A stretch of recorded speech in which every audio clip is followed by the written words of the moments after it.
Bem-vindo, gentil ouvinte.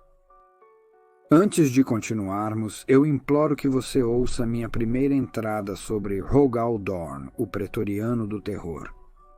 Sem o contexto ali contido, sinto que você estaria se privando do impacto das informações apresentadas aqui, mas como sempre, estou à sua disposição. Também gostaria de notar, gentil ouvinte, que omiti tanto que poderia enfurecer um veterano do cenário. Mas lembre-se de que isso é apenas uma introdução e não uma tentativa de encapsular a totalidade dos eventos dos quais Rogal Dorn participou, nem uma tentativa de explicar a totalidade do drama.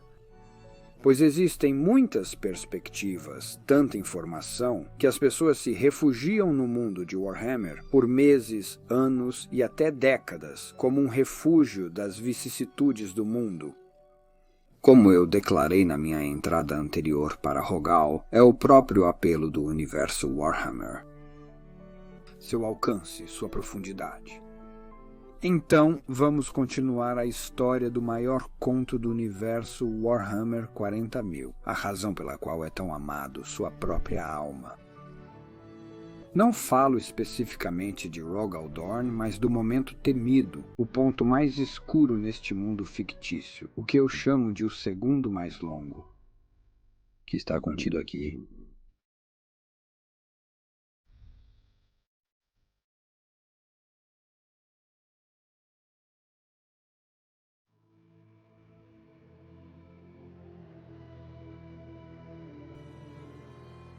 Primeiro, vamos pintar a cena. Deixamos isso com Rogal na Terra. Terra, o berço da humanidade.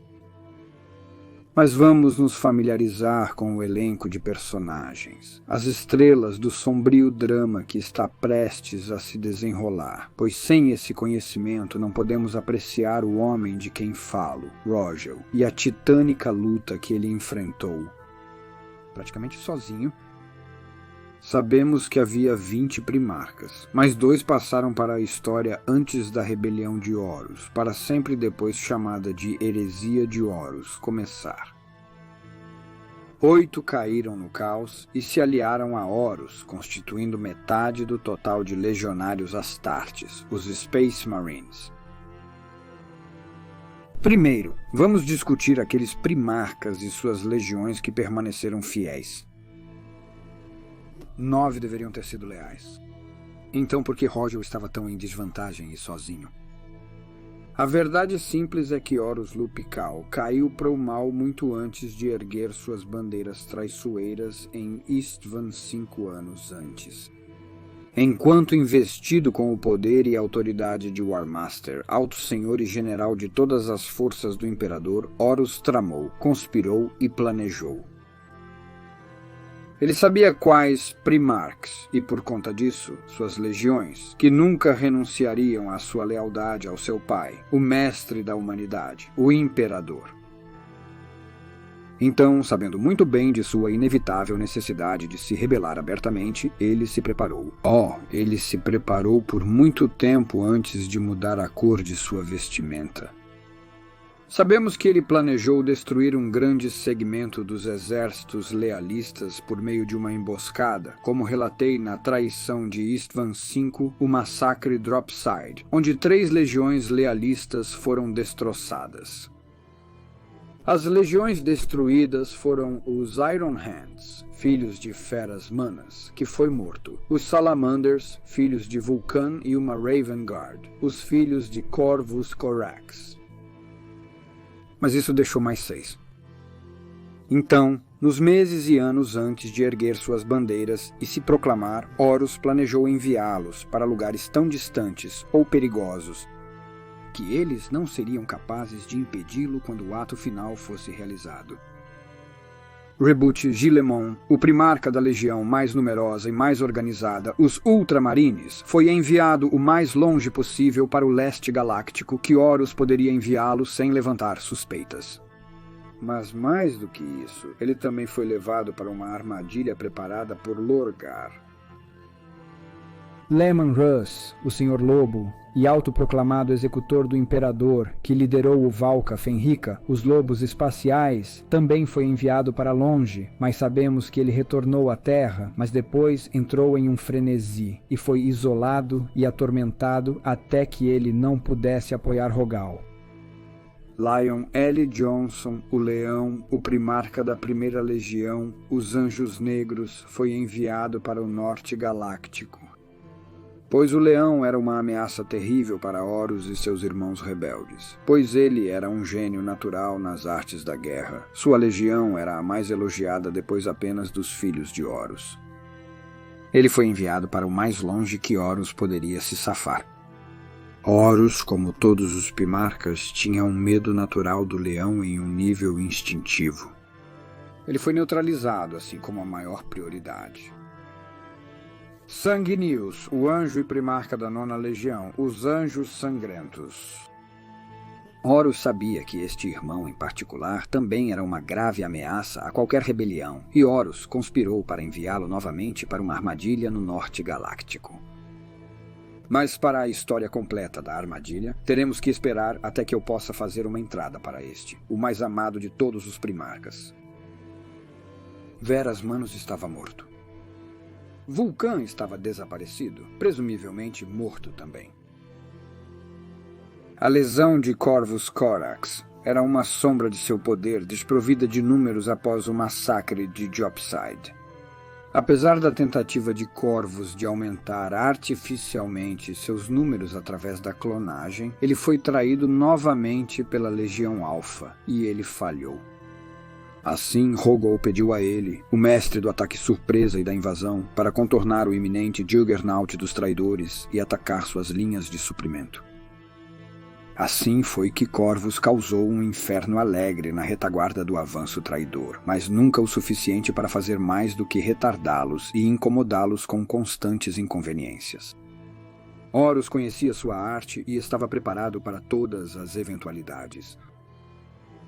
Isso deixou apenas Jagatai e suas cicatrizes brancas, e Rogal Dorn e seus punhos imperiais para lutar contra os traidores. Mas havia tantos deles, tão bem liderados, tantos primarcas em campo, tantas forças que haviam se voltado. Mas vamos explorá-los agora, as legiões do mal, as coortes do caos, para que possamos entender a magnitude do heroísmo de Rogal, pois qualquer humano deve ser julgado pelo calibre de sua oposição. Eu sei com que oposição Rogal teve que lidar. As forças de mal.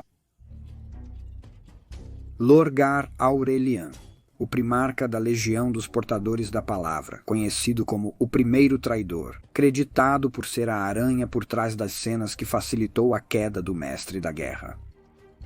Lorgar se voltou para o caos anos antes de Horus. Ele foi enviado para os mundos de Ultramar, lar dos Ultramarines, e se encontrou com eles como um amigo, apenas para traí-los em uma emboscada bem planejada no mundo de Kut.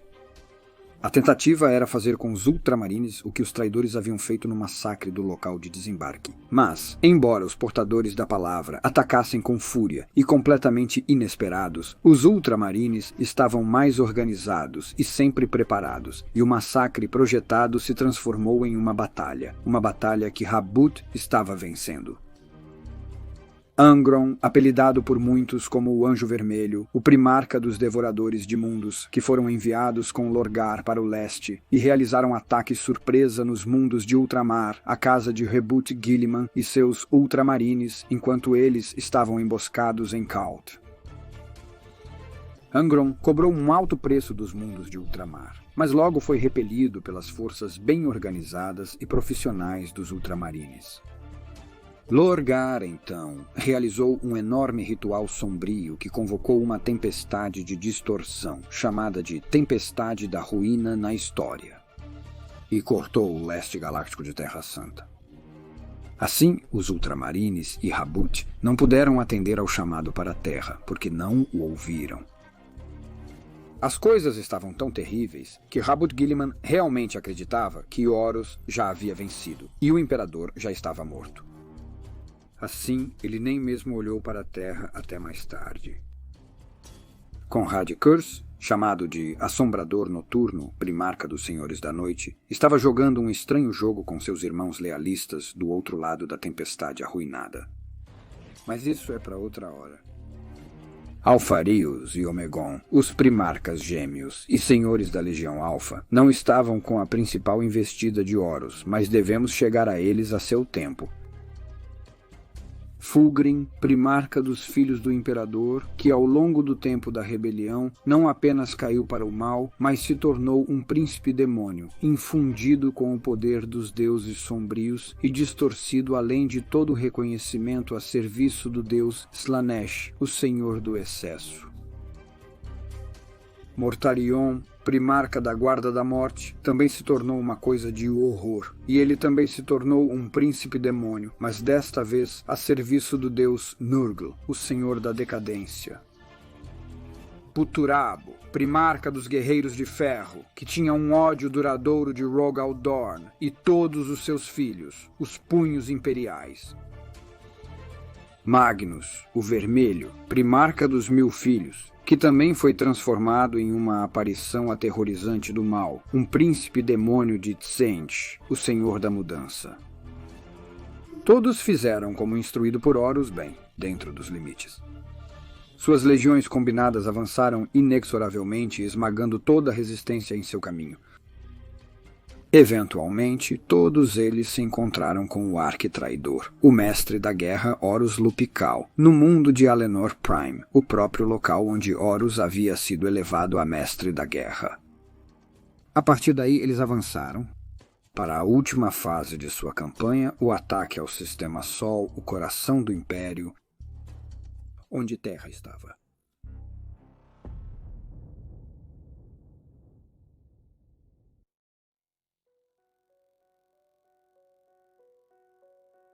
Isso pode ter parecido o começo de um livro bíblico, os nomes infindáveis, mas eu desejo atualizar você sobre a situação e, mais importante, para esboçar graficamente.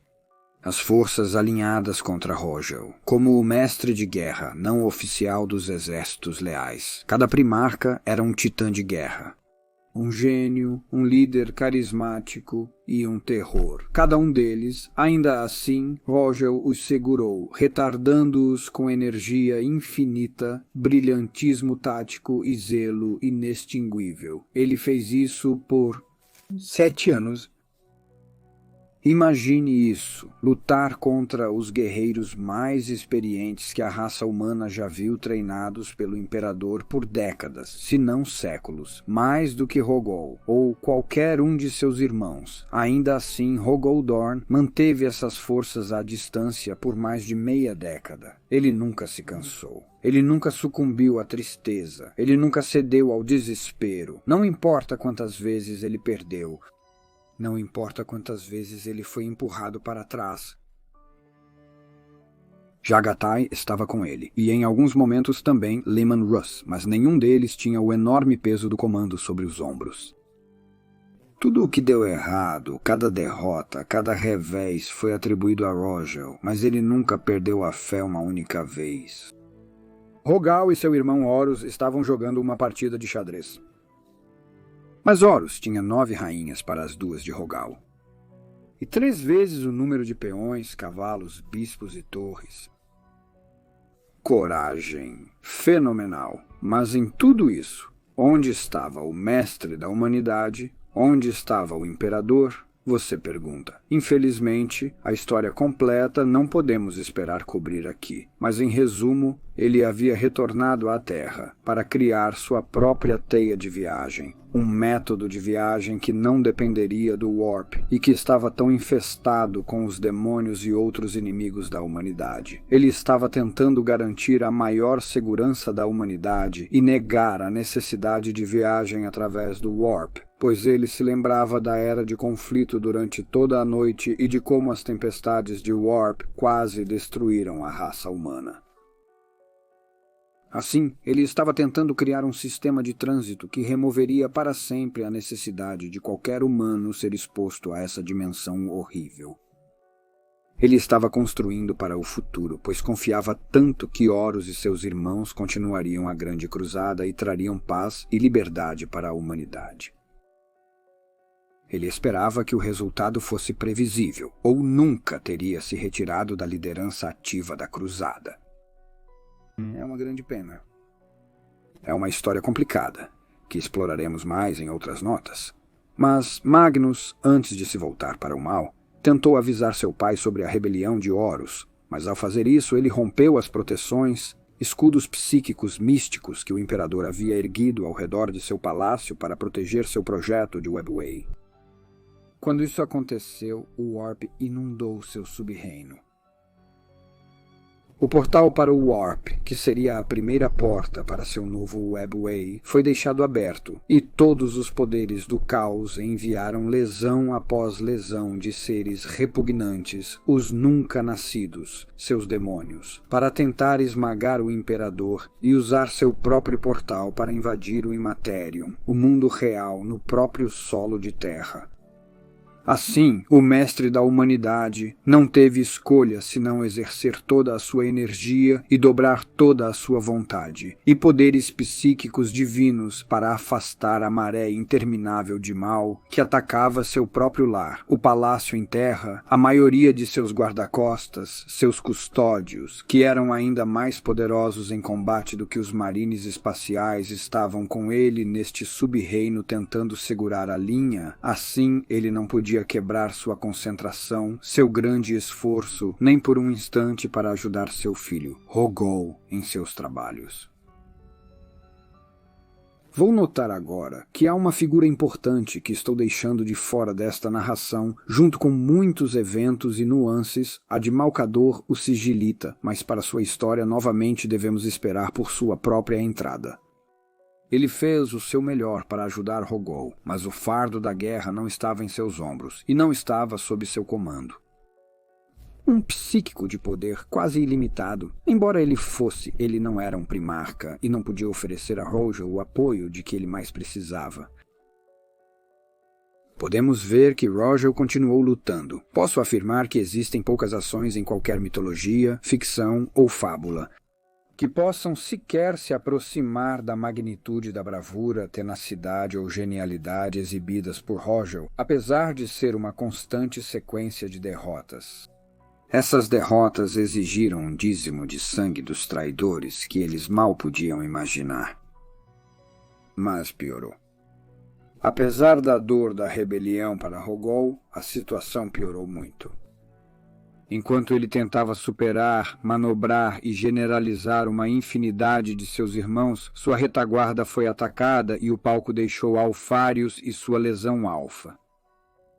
Alfarius e Ômegon, os únicos primarcas gêmeos, foram os últimos a serem encontrados pela Grande Cruzada, muito tarde no dia, tanto que o Imperador deixou seu treinamento para Horus. Então, foi a Horus que ambos eram leais. Alfarius e Ômegon eram os irmãos mais novos de todos os Primarchs. Eles foram encontrados tão tarde.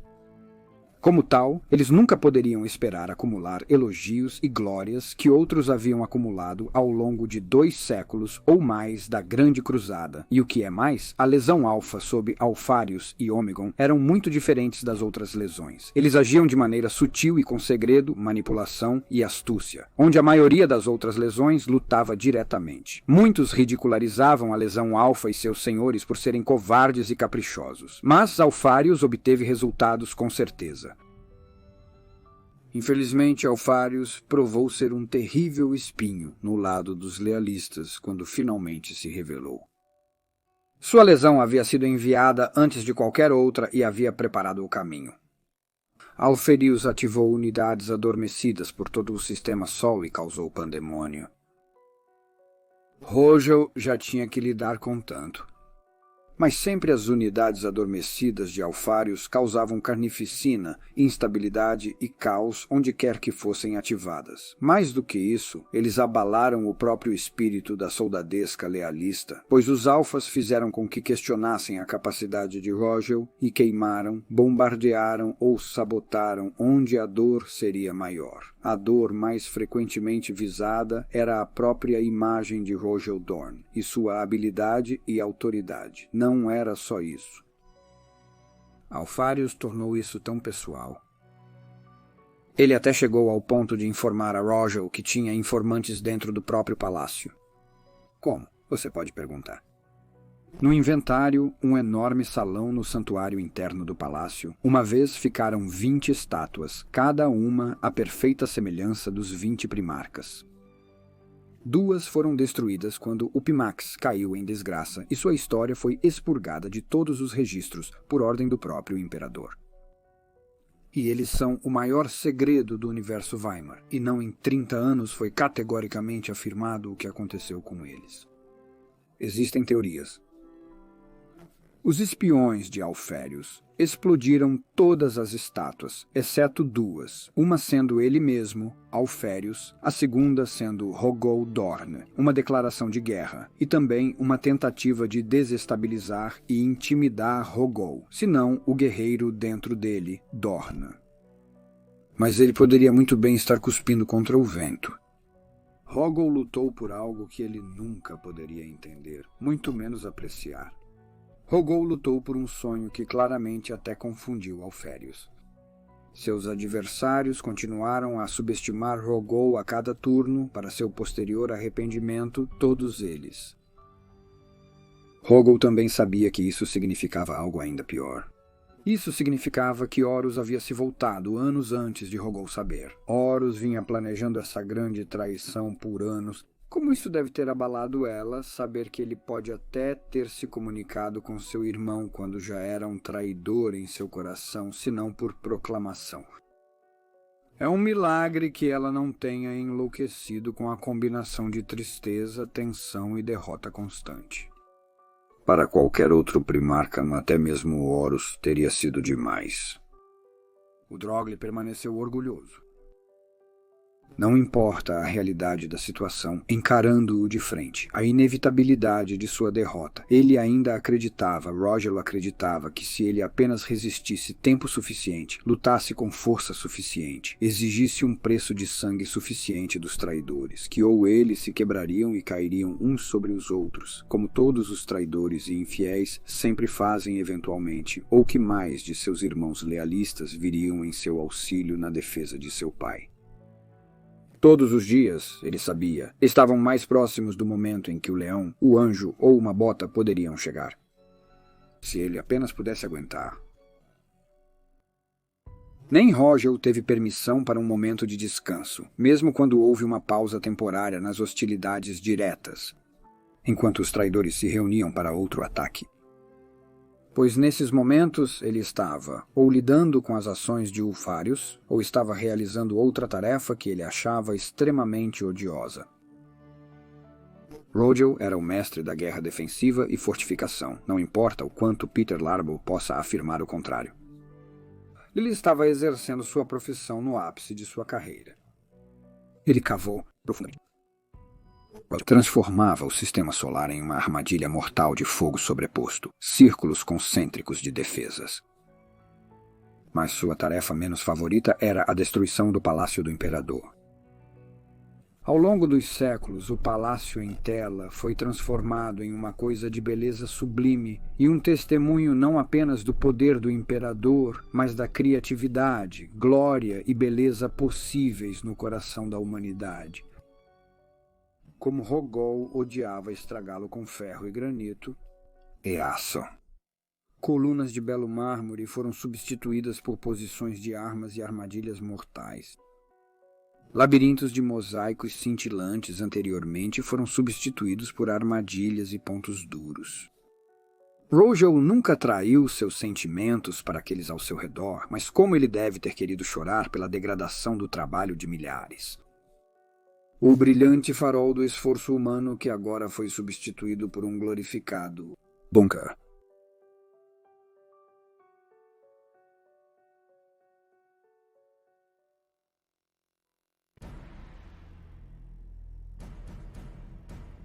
Finalmente, enquanto as forças de Horus se reuniam em Alunor, Alférios se revelou. Ele havia desligado uma vasta frota de seus navos, seus homens em estase, para que não pudessem ser detectados por nenhum dos muitos postos de escuta e scanners de Rogol e simplesmente usou as marés do espaço para deslizar além das defesas de Rogol. Ele estava dentro da rede. A armada da Legião Alpha então ligou e começou um ataque a uma posição fundamentalmente importante no sistema Sol externo. Em uma lua de Plutão chamada Hydra, Alpharius estava atacando o coral astropático quando aprendeu, para seu pesar, que novamente ele havia subestimado Rogol Dorn. Quando a frota de traidores simplesmente materializou-se dentro de suas defesas, Dorn reagiu com uma organização relâmpago e tinha uma frota embaralhada para detê-lo. Os traidores pretendiam atacar e desaparecer, como era o modo da Legião Alpha, mas Rogol Dorn era um mestre do combate no vácuo, ou seja, guerra no espaço. Dorn lançou sua frota reacionária em órbita de diversos astros e chegou para pegar Alpharius em flagrante. Sem hesitação, Dorn avaliou a situação e sua frota atacou. Rogel Dorn recebeu relatórios de que o traidor P-March estava pessoalmente liderando uma força de seus terminadores de elite para o coração da estação em Hydra. E Dorn interveio. O amanhecer apareceu e encontrou seu irmão no ato de massacrar os defensores do punho imperial. Ele pode ter sido o último a ser encontrado, mas ele era um primarca, e ninguém, além de outro primarca, poderia enfrentar um. Então Dawn o enfrentou corpo a corpo. A batalha foi feroz, e alguns dizem que foi apenas o ato de um punho imperial agarrando o cabo da lança que Alpharius havia mirado no coração de Dorn que o poupou. Mas o resultado foi que Dorn recebeu o golpe em um segmento não importante de sua armadura corporal. Dorn, em um movimento fluido, cortou as mãos de seu irmão, golpeou Alpharius no peito, depois pegou a lança de Alpharius e a enfiou nele. Dorn então pegou sua poderosa espada de corrente, dentes da tempestade, e a cravou no crânio de Alpharius, acabando com ele instantaneamente. A Legião Alpha recuou rapidamente a partir daquele ponto, quase se retirando da ação direta. E apenas forneceram informações para Horus e o comando traidor, mas isso foi suficiente. Arferius pode ter morrido em sua incursão, mas ele discerniu cada último escalão das defesas que Rogel passou anos construindo, e já havia enviado para o mestre da guerra Horus. Conheceria cada ponto forte final, cada bateria, visão e nervo das defesas, do terror e do sistema solar. Dorn, a parte do homem que era um semideus, de estrategista de batalha e mestre de guerra, foi quem executou Alpharius sem perder uma batida de coração. Talvez tenha sido os meses de frustração com ataques terroristas, o desafio aberto, a raiva que ele não podia descontar em Horus e nos outros traidores. Foi a primeira vez que Rogel Dorn viu um de seus inimigos pessoalmente, e a raiva, acumulada ao longo de mais de meia década de horror, estava em brasa. Talvez Rogel pudesse ter lamentado seu irmão, mas ele não teve tempo nem espaço para sequer considerar o irmão com quem nunca passou tempo ou construiu qualquer vínculo. Dorn sabia que Horus Lupercal estava a caminho e todas as legiões do inferno estavam em seu rastro.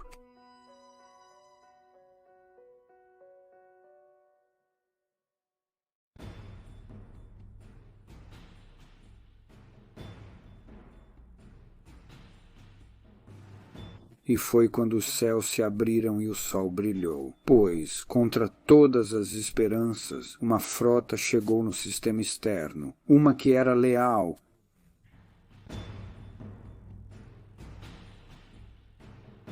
A frota que se dirigiu à Terra à velocidade máxima e fez contato, mas não era qualquer frota. Não qualquer legião, não apenas qualquer primarca. Dawn recebeu a notificação com uma postura séria. De todos os que poderiam ter chegado a Rogol, este deve ter sido um sonho tornado realidade. Um bálsamo para aquela alma tão cansada. De tudo que poderia ter vindo, tudo que poderia ter ajudado. Seu desejo secreto deve ter sido para que fosse este. Ele havia passado pela tempestade de ruínas. Eram os anjos de sangue, e a bordo estava o único primarca que poderia ter feito Rogol cantar de alegria. Se esse era o seu jeito, era seu irmão mais amado, mais confiável, mais respeitado. Era o próprio anjo. Finalmente Sanguíneos havia chegado. Rogol não estava mais sozinho. Eles enfrentariam Horus e sua escória vil juntos. Sanguíneos estava aqui. Quando se encontraram, foi uma ocasião sombria, pois os outros dois não seriam possíveis para Dorne. Mas como ele deve ter sentido o peso, o fardo, aliviar um pouco.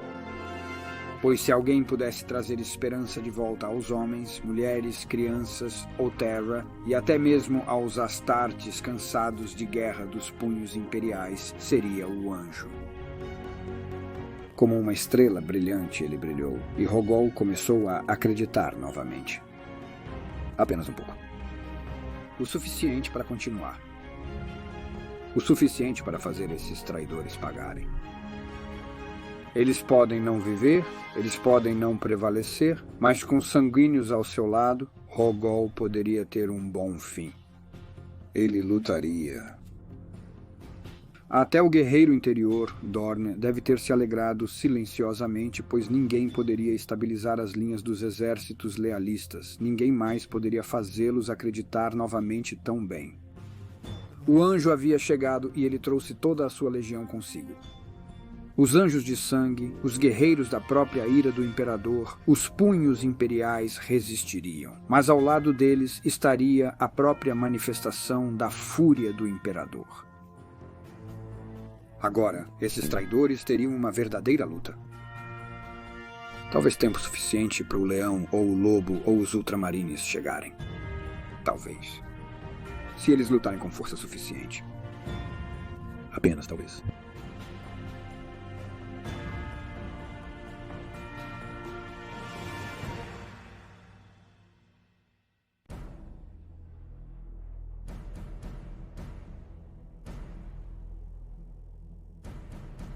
Mas pouco tempo eles tiveram antes que o inevitável começasse de novo, e suas forças dos traidores foram detectadas.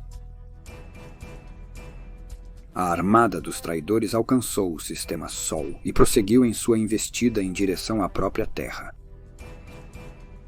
Todas as defesas de Rogol foram varridas uma a uma em detalhes, pois Horus conhecia todas elas graças a Alférios e Omegon. Mas, apesar de todo o conhecimento e aviso prévio que ele tinha, a taxa de baixas entre a frota traidora era assustadora. Se algo além do próprio imperador não fosse o alvo, então os traidores teriam se desengajado. Os anéis em torno de Terra, a marinha lealista, as baterias em Luna e cada satélite, asteroide e tudo entre eles foram organizados por Rogal Dorn para punir os rebeldes. E puni-os ele fez. Nem havia um Von Swift. Por 30 dias, a frota foi mantida à distância e reduzida a pedaços por seus problemas. Horace e seus irmãos tiveram que testemunhar centenas e centenas de seus navios, um quarto completo de sua frota, queimados, explodidos e esmagados, mas mesmo assim eles continuaram vindo para o terror. No momento em que a frota traidora estava ao alcance, o bombardeio começou com plasma e mísseis nucleares e químicos. Caíram sobre o Palácio Imperial e o Salão do Terror. O berço da humanidade, o centro do Império, foi atingido por uma enxurrada de massa e corrupção, destruição e morte como nunca antes visto, mesmo durante os piores anos das guerras de unificação. Os traidores desencadearam o inferno e mantiveram este ataque por dias a fio. Finalmente, quando eles conseguiram o que se propuseram a fazer, destruir o máximo de defesas possível e semear discórdia, confusão, terror e morte, o fogo cessou e o desembarque começou.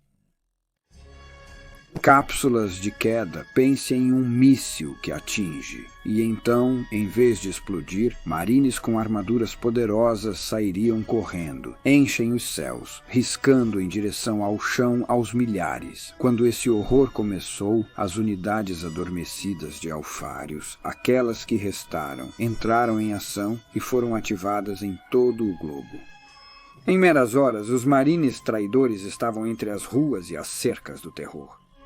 Eles se agruparam e atacaram os 2 portos espaciais mais próximos do Palácio Imperial, os portos espaciais Eternity Wall e Lions Gate. Uma vez assegurados, os céus se encheram de transportes lotados até a borda com os exércitos mortais de Horus. Mas não se podia mais chamá-los de normais, não, longe disso, pois quando as forças dos traidores chegaram, eles novamente perderam proporções impressionantes de seus homens e material, pois as defesas e mísseis lasers e plasma de Rogaldorn se levantaram para cortá-los dos céus em suas faixas. Destroços choveram sobre a terra, terror, tudo, com o sangue de soldados outrora leais ao Império sobre eles. Mas ainda assim, eles desembarcaram aos milhões. Titãs, colossos de guerra com 40 metros ou mais de altura, também foram desembarcados. Grande parte da força, então, se reuniu diante dos próprios portões do palácio, festejando, rindo e de alto astral, apesar das exigências feitas a eles. Ninguém se importava com seus próprios mortos e todos salivavam com a chance de correr à solta na própria casa do mestre da humanidade. Rogel e Sanguíneos defenderiam o Palácio Jagatai. Aquele senhor de ataques rápidos e invasões selvagens seria implantado além das muralhas. Além disso, porque os White Scars não fariam seu melhor trabalho em muros ou parapeitos. Rogol sabia onde posicionar seu irmão para o melhor efeito, e assim ele liberou o Khan para fazer o que ele fazia melhor. Jagatai e seus poderosos White Scars puniriam os traidores com ataques rápidos e minariam seu posicionamento, atormentando-os onde quer que eles deixassem até mesmo 1 milímetro.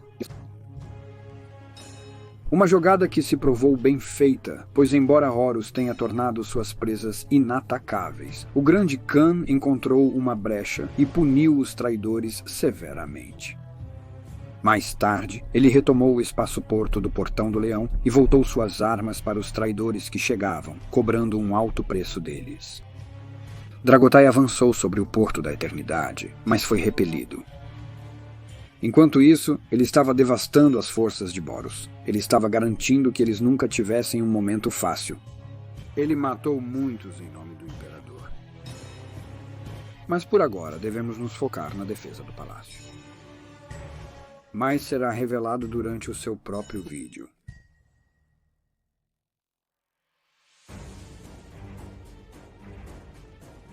Rogol era um turbilhão de ordens, uma enxurrada de controle e direção. Enquanto ele supervisionava as defesas não apenas do palácio, mas de todo o planeta Terra. Como um mestre de guerra lealista, ele tinha que dirigir toda a defesa. Assim foi seu irmão, Sanguíneos, quem comandou as muralhas do palácio. Mas ele viu, e o que ele viu deve ter revoltado ele em todos os níveis. Onde os exércitos traidores antes estavam setores ou sistemas inteiros de distância, eles seriam um inimigo para lutar, mas não uma visão. Agora Rogol poderia ver exatamente o que eles se tornaram. Como as forças do caos, pois eles não eram apenas Astartes rebeldes e soldados mais massacrados diante das paredes do Palácio Rogol. Os viu de perto pela primeira vez através de seus gritos.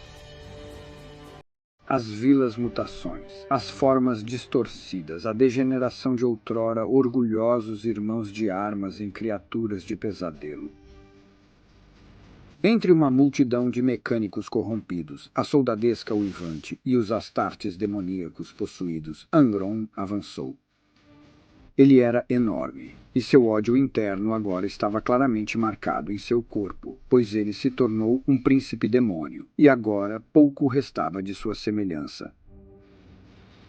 Ele não apenas desistiu de sua humanidade, como se tornou a própria coisa contra a qual a Grande Cruzada lutou, uma coisa distorcida do mal. E ao redor de todos eles estavam os piores demônios e lacaios do Warp que haviam sido convocados. Marés intermináveis foram trazidas pelos ritos vis dos 1000 filhos. Tanto para a inocência de Magnus. Esses homens mostraram a Rogol e Sanguíneos tudo o que eles precisavam saber sobre o pobre e equivocado filho. As eliminações de vileza eram quase incontáveis. Angron avançou e bradou aos guerreiros defensores, afirmando que eles estavam sozinhos, sem refúgio, apoio ou meio de fuga.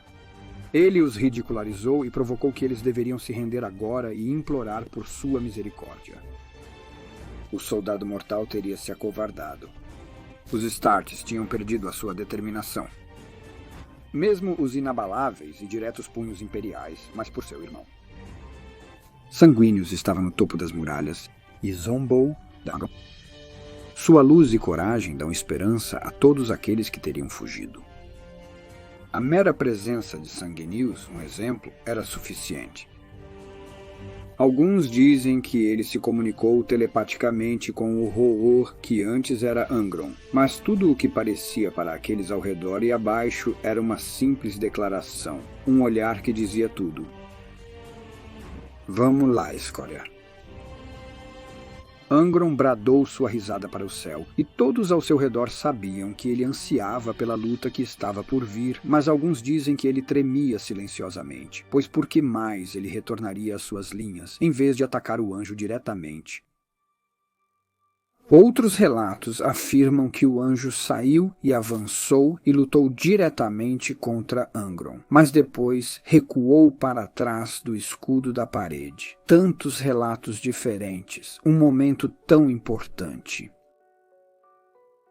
Rogel podia ver as lesões de seus antigos camaradas, transformar-se em um mal inconfundível. Eles usavam isso com tanto orgulho. Ele podia ver representantes de tantas lesões.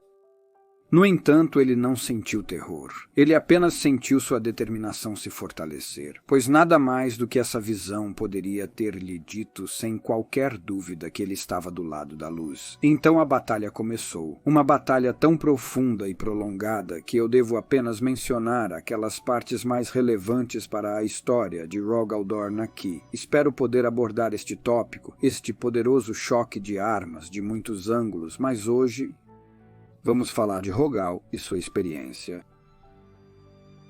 3 vezes os inimigos foram repelidos das muralhas, mas sempre voltavam. Castigos incontáveis foram dados a eles pelos indomáveis punhos imperiais e seus irados irmãos anjos de sangue.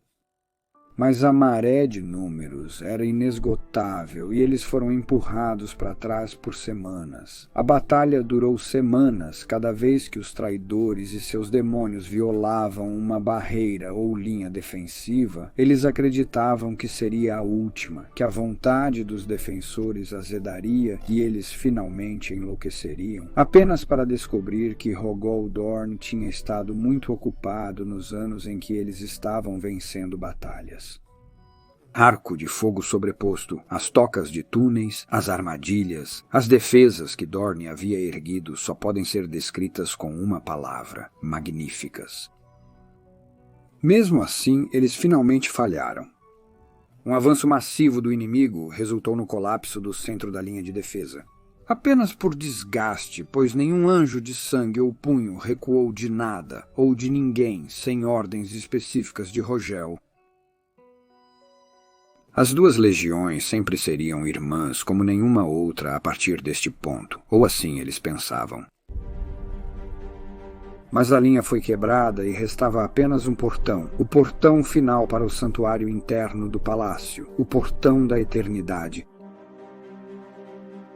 Mas os soldados de Fists e os anjos estavam presos do outro lado, e Rogel não conseguiu libertá-los a tempo. Eles corriam o risco de serem massacrados. Foi então que Rogel teria ido para a frente ele mesmo para salvá-los, para comprar tempo para eles.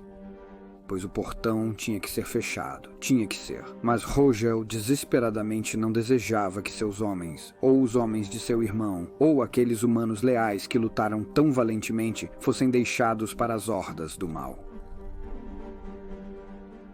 Foi então que seu irmão, Sanguíneos, pegou sua espada e lança novamente e avançou. Não sabemos o que foi dito então entre esses 2 irmãos próximos, mas Sanguíneos teria afirmado o que Dorne sabia, que ele, o mestre de guerra escolhido pelo imperador, não poderia ser o único. Então Sanguíneos saiu para enfrentar as hordas do mal, para ganhar tempo, o precioso tempo necessário para suas forças francas Retirem-se para o palácio interno. Então, Rugal ficou para trás, para organizar, ordenar, observar as fileiras de seus homens e os anjos de sangue se movendo em direção aos portões. Mas seu olhar sempre se desviava para a única tela que mais importava. Aqui continha seu irmão, o anjo Sanguíneos. E que espetáculo ele viu naquele dia, pois em todas as crônicas da raça humana, nenhuma exibição marcial poderia se comparar. As forças do caos podiam ver seu objetivo e seus pelos estavam arrepiados, suas bocas salivando com a perspectiva de ganhar o portão e cortar os punhos e anjos de sangue do lado de fora. Mas mais do que isso, todos desejavam a glória e a perversa alegria de serem os primeiros a entrar na entrada do palácio. Muitos também se deleitavam com a ideia de matar o belo anjo do imperador. Então eles jogaram tudo o que tinham nele. Conforme o relógio avançava, os chevrons se moviam, o tempo passava. Dawn estava preocupada, mais preocupada do que ele havia estado antes, como se o anjo tivesse caído. Isso abriria os portões para o inimigo, mas também o efeito devastador no moral seria insustentável. O anjo tinha que ter sucesso. Cada homem, soldado ou Astarte que ultrapassava o anjo para o santuário interno era mais uma chance. Mais um segundo, mais um guerreiro para manter a linha, um segundo mais perto dele, dando a ordem para permitir que o anjo se retirasse e para que os grandes portões fossem fechados para o homem dentro da armadura, para Rogel. Esses foram os momentos mais longos de sua vida, ele pensou. Então, a cada segundo que passava, ele testemunhava seu irmão lutando como nenhum humano jamais havia lutado. Ele era magnífico. Dawn sabia que precisava se manter distante, estoico e estável para todos os observadores. Um sinal de pânico, uma única demonstração de dúvida ou emoção poderia ter varrido sua equipe de comando como um tsunami. Crença. Ele tinha que projetar confiança e calma, enquanto gritava por dentro, não Sanguíneos. Não ele. Enquanto observava, seu irmão não dava trégua, nem cedia terreno. Onde uma rodada ricochetearia em sua armadura de artífice, Sanguíneos deixava acertar. Onde não acertava, desviava. Ele foi alvejado por inúmeros adversários. Que turbilhão de atividade! Quando os Astartes, inimigos, distorcidos, possuídos, ou demônios em si, o atacaram em suas multidões, o coração de Rogel deve ter estado na garganta. No entanto, o anjo sempre prevaleceu. Ele os repeliu vez após vez. Dezenas, até centenas. Ele fez isso sozinho, e não por minutos, mas por horas. Sanguíneos segurou o portão. Sozinho por horas. Mas ele ficou sem tempo.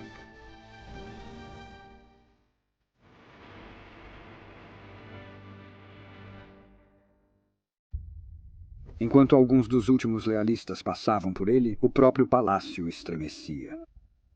Um passo de tal tamanho e poder que o próprio solo reverberava com seu impacto. Um grande lamento veio tanto dos demônios quanto dos traidores, obedecendo, anunciando uma vitória iminente. Havia chegado, a última coisa que Rogol gostaria de ver. Para citar, uma enorme forma se ergueu entre os exércitos de Horus. A criatura era alta, mais alta do que qualquer uma ao seu redor, e à medida que se erguia, desdobrava suas grandes asas de couro e alçava voo. Era um sedento de sangue, maior demônio de Khorne, o mais temível e perigoso dos deuses sangrentos em Torar. O demônio voou em direção a Sanguíneos, e ele o reconheceu instantaneamente. Seu nome era Kabanda, e ele já havia lutado contra a criatura antes e poderia seguir em frente. Ele caminhou para encontrar o anjo no ar e emitiu seu desafio. Dorne permaneceu impassível, mas como Rogol deve ter desejado gritar para a tela, irmão, saia daí. Para o horror de Rogol, Sanguinius avançou e voou para encontrar a vil criatura das profundezas mais profundas do inferno para enfrentar seu avanço. E naquele momento ele viu como todos fizeram, tanto o caos quanto o lealista, o microcosmo do macrocosmo, bem contra o mal, luz contra a escuridão, humanidade contra demônio. A enorme massa de Kabanda avançou com tanta força que ninguém podia entender. Ninguém podia entender como um homem, pois Sanguinius era um Primarch, um anjo. Mas ele também era um homem. Poderia enfrentar tal ser e viver. Rogel deve ter querido abandonar seu posto. Deve ter querido correr para fora para ajudar a salvar seu irmão, para salvar a própria esperança do Império. Se Sanguinius caísse, mas a fúria da batalha estava trancada. E ele, como o filho obediente do imperador, seu mestre de guerra, jurou defender todo o império. Ele não podia se mover. Ele não podia abandonar suas responsabilidades. A raça inteira, mesmo por este filho sagrado, este irmão amado. Então ele observou. Ele observou em terror. Para citar Atop, o portão final, duas figuras poderosas se chocaram em combate aéreo. Ambas tinham asas. As asas do anjo eram brancas puras e brilhavam intensamente através da fumaça e smog da guerra. O outro era uma criatura de pesadelo. Suas asas demoníacas eram de couro e escuras. Enquanto eles giravam um sobre o outro no ar, as tropas em guerra abaixo pareciam pausar para assistir ao drama que se desenrolava. Saiba disso, criatura das trevas. Eu vou me vingar de você pelo mal passado, disse o anjo, enquanto ele mergulhava sua espada no rosto do demônio, perfurando um de seus olhos. O demônio gritou, como se estivesse em dor, mas girou atacando o Primarca com seu chicote e cortando-o com seu grande machado. O chicote do demônio atingiu a asa do Primarca e ele vacilou um pouco no ar. Ao fazer isso, o sanguinário agarrou-o pela garganta com seu enorme punho talhado. Sanguinius cortou com sua espada o flanco do demônio. A besta tremeu, mas não largou. Agora você está acabado, patético passarinho, resmungou o demônio, e ele jogou o Primarca para baixo no portão abaixo. A pedra de granito se estilhaçou quando o corpo do Primarca colidiu contra ela. A multidão de traidores assistindo rugiu em aprovação. O Primarca jazia imóvel sobre a pedra quebrada, enquanto o demônio pousava ao seu lado, despreparado para desferir o golpe mortal. A criatura do monstro jogou a cabeça para trás e soltou um uivo de exultação. Sangue para o deus do sangue, um crânio para o trono de crânios. Enquanto o demônio uivava em triunfo sobre ele, Sanguinius se levantou, suas últimas reservas de força e poder. Com um esforço massivo, ele se levantou dolorosamente para enfrentar Kabanda pela última vez. Seu grito de vitória é prematuro, demônio. Eu não terminei. Minha vingança ainda não foi consumada. Eu não cairei nesta hora, não em sua mão ensanguentada. E com isso, Sanguinius saltou sobre o demônio e o agarrou pelo pulso e tornozelo. E ele levantou a besta alto e a esmagou em seu joelho. O estalo de suas costas quebrando sacudiu a alvenaria sobre a qual eles estavam e ecoou pelos jardins do palácio. As hordas abaixo assistiam em silêncio. Sanguinius, agora terrível em seu aspecto, levantou a carcaça do demônio acima de sua cabeça. Um arco de poder dançava em sua testa, enquanto ele girava o corpo e atirava o Behemoth quebrado no meio dos seguidores do demônio. Os traidores batiam no peito e lamentavam em desespero. Os anjos de sangue comemoravam e o portão final foi fechado. Fim de citação. Assim o portão se fechou, e Rogel deve ter sentido o maior alívio que já sentiu em sua vida, pois Sanguinius havia sobrevivido e havia causado uma grande ferida no moral dos animais que os assediavam. Assim foi, o palácio foi mantido. Quanto tempo tudo isso durou? Rogol e Sanguinius dentro, Zagatai fora. A batalha durou 55 dias. 55 dias. Contra o dobro do número de Primarchs, agora infundidos com o poder dos deuses sombrios, alguns deles sendo demônios em si mesmos, o mal aumentando sua força, com 6 lesões inteiras ou parciais contra apenas 3. No entanto, Rogel os manteve por 55 dias. E assim, gentil ouvinte, o momento temido se aproxima.